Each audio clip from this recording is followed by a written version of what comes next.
Welcome to my first YouTube video and to my YouTube channel, Inglés con Tumbao Caribe. So this is the place where I will be teaching chunks to help you improve your English skills, your fluency, and to learn English in a different way. Today's video is my first video, as I said, and I'm going to be talking about the different types of chunks and a few tips to learn them and use them in conversation. So I hope you like it and subscribe. Hit that subscribe button and help me reach more people. So let's get started. And well, this is our first slide. The first part of this class is about chunks. So what are chunks? As you can see in the text, it says chunks, also known as formulaic language, are sequences of two or more words that operate as a single unit. That means that they are stored and used as one word. So that means that if, for example, you see the word get while stressed, your memory won't treat that like two different words, but as one word, as a chunk. This is a chunk. The first chunk that we'll do today is a very important one for students in general and for people interested in the language, and that is collocations. So what are collocations? Collocations are two or more words that frequently go together. Here I have a couple of examples that are very common, and these are basically verb plus noun combinations. There are other types of combinations, but I think these would be the most common. So you have, for example, take place, do homework, make friends. This is a very common topic, like what is the difference between do and make? And whereas there is a difference between the two verbs, in terms of fluency and practicality, it's easier to just learn the combinations and develop your intuitive knowledge of the words that frequently go together. So it's very useful to look at verbs, for example, like take, do, and make, and see what words usually accompany them. These verbs are usually called delexicalized verbs. And you have, for example, get,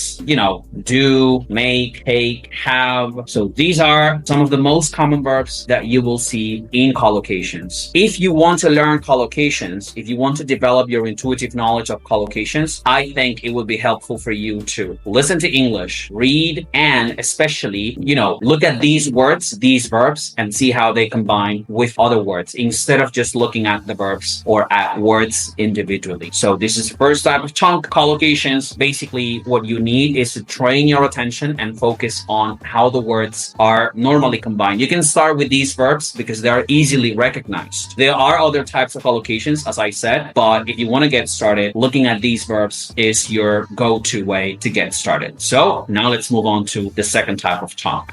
The second type of chunk we're going to study today is idiomatic expressions or idioms. That's basically a word sequence whose meaning is not literal. Here you have three examples. Get out of hand, which means get out of control. On the tip of my tongue, which is an expression you use when you're about to remember something. And bury the hatchet, which is a little bit more obscure. And it's basically end a quarrel and become friends again. So this is an example of the literal meaning of burying the hatchet, and, the meaning of the expression, the figurative meaning and use of the expression. First characteristic is they are usually informal and they are more common in spoken English, and they might be a challenge because you need the context to understand what they refer to. Some of them are similar to Spanish, for example. Probably if you're watching this video, Spanish is your mother tongue. So they, for example, on the tip of my tongue, en la punta de la lengua, they share some similarities. But then there are others like bury the hatchet or many other expressions that might not be similar in Spanish. So I think translating these expressions can be a helpful way to understand how the two languages work. So that would be like contrastive work that can help, the student understand how to use these expressions. So second type of chunk, idiomatic expressions, I wouldn't suggest studying them until you're probably A2, B1, because at the beginning, it might be really demotivating even for some students, frustrating.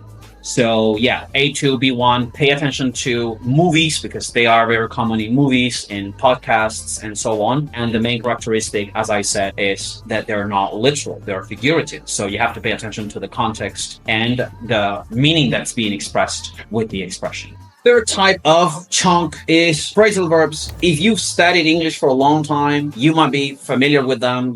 This is an area in which many students have a lot of questions because they feel that they want to use them more and understand them more. And that's okay because they're very common both in oral and in written English. More in oral English, but you might also find some examples in written English. Anyway, a phrasal verb is basically a combination of a verb and one or two particles. Those particles or that particle can be either a preposition or an adverb. And I have a couple of examples here. So the first thing to say about phrasal verbs is that they're mostly informal. So you can see that you have like two alternatives: make up, and then the definition, which is a little bit more literal, become friends again. One of the difficulties of phrasal verbs is the multiple meanings that some of them might have. For example, you can say make up after a fight. Like, I had a fight with my friend and we made up, or like this example right here. They had a fight, but then they made up. But you can also say something like this: make up a story, an excuse. This is a collocation, by the way, and it's just a different meaning. So make up would be like to invent a story. So this can be confusing, and that means you need to look at the context and the words surrounding the phrasal. Another thing is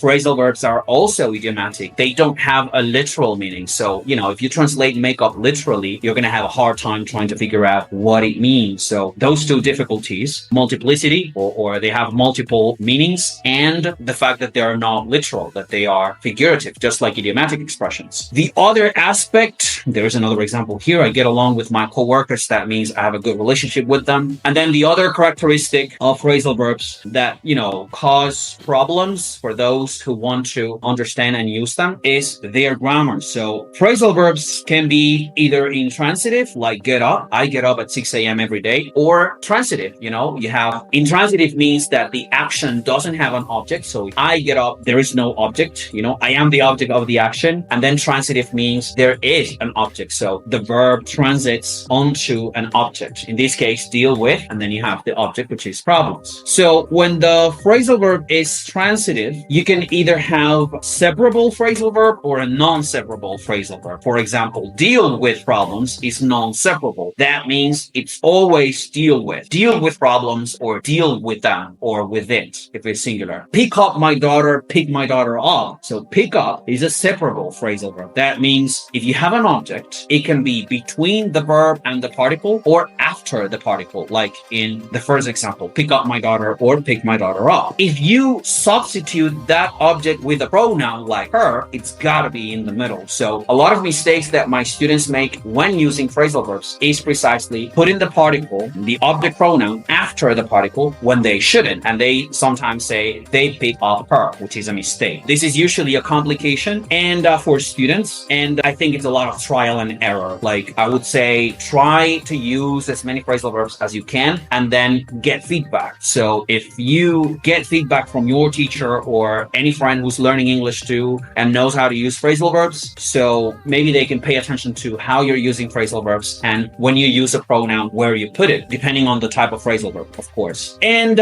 my recommendation for memorizing and using phrasal verbs is always thinking about relevant experiences for you. So think of a person, think of a place, think of a reality. If you want to use get along with, think of a group of people or a person and, in your life. So this maybe applies to you, your coworkers. Do you have a good relationship with your coworkers? Then probably you could say I get along with my coworkers. If you don't, you could use the negative and then you would be practicing grammar too. So you could say I don't get along well, or I don't get along with my coworkers. You can also say get along well with. That's why I said it. So always try to link the phrasal verb to someone or something in your reality. This also applies to idiomatic expressions, for example. But I think that you might find it easier to use phrasal verbs than idiomatic expressions, at least at first. So if you don't want to make this face when you see a phrasal verb, and that's basically the face that many students make when they see a phrasal verb, verb when they encounter it in the text or something like that. Because of all these reasons, they have multiple meanings, they're not literal, and the grammar sometimes or syntax sometimes can cause problems too. So third type of chunk, phrasal verbs, a combination of a verb and one or two particles. Let's move on to the fourth. Fourth type of chunks is basically social formulas, fixed expressions that have a social function. So when you use these expressions, you perform an action. For instance, long time no see. So when you use this phrase, you're using it to perform an action, to greet, to say hello. You can also say no props, to say you're welcome or to reassure the other person. So if they ask you for a favor, you are okay with it, you can say no problem, no props. You can also say, what have you been up to? Which is a way to say hello as well. So these phrases are not very complicated. If you think about your first English class, probably the first thing you learned was good morning, good evening, and they are social formulas. How are you? How are you doing? And so on. There are a lot of functions you can perform. Basically in classes, you will study them as functional English. That's the name that these phrases get in the classroom. So English at the store, English at a coffee shop, etc. All those phrases you use in those situations are social formulas. If you watch TV, for example, and you see these situations happening, you could pay attention and see how the speakers communicate and perform their actions. Or you can just look for videos how to ask for favors. You might see plethora of videos,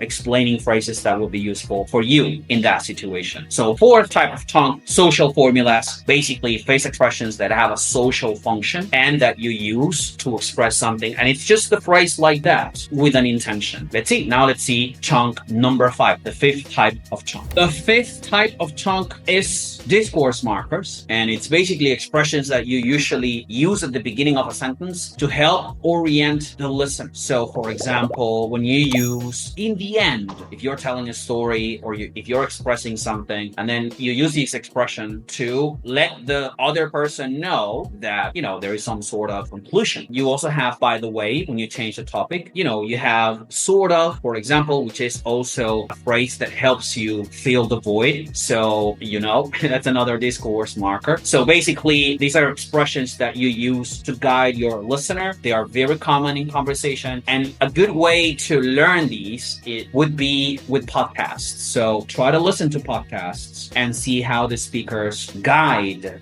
their listeners with some expressions, even body language. Of course, body language is paralinguistic. We're talking about linguistic elements here, chunks, but that can also help you to be more natural when you use these things. When you tell stories, for example, you might need a lot of discourse markers to string your ideas together. So fifth type of chunk, discourse markers, expressions that you use to guide, orient the listener. The last type of chunk we'll do today is sentence frames, which are predictable grammar patterns in which some words can be changed. So you have, for example, have you ever? This would be a sentence frame. Well, it's a question, that you ask someone to know about their experience. And you could have, for example, have you ever tried Thai food? So yeah, you can study this as present perfect grammar, but in terms of fluency, you don't think about this as a grammar tense, which you have to conjugate in your mind and then use. You think of this as a chunk that you use in a very specific situation when you're getting to know someone and you want to know more about their experience, and then you use that specific chunk. And of course, then you have to make grammar decisions. Tried Thai food, so you need the past participle there. But the way you conjure up the phrase is basically the first chunk and then the second chunk, which is also a collocation. This is a good way for you if you want to improve grammar without studying so much theory. And this is something you can observe also in movies or when you watch TV, when you listen to speakers, see how they use auxiliaries, verb forms, verb phrases, and so on, and how some of them are more common than others. For example, I haven't yet. So I haven't finished my report yet. And that basically is a chunk that you use to talk about an action that has not been completed. So you have present simple chunks, past simple chunks. Also with adverbials, you can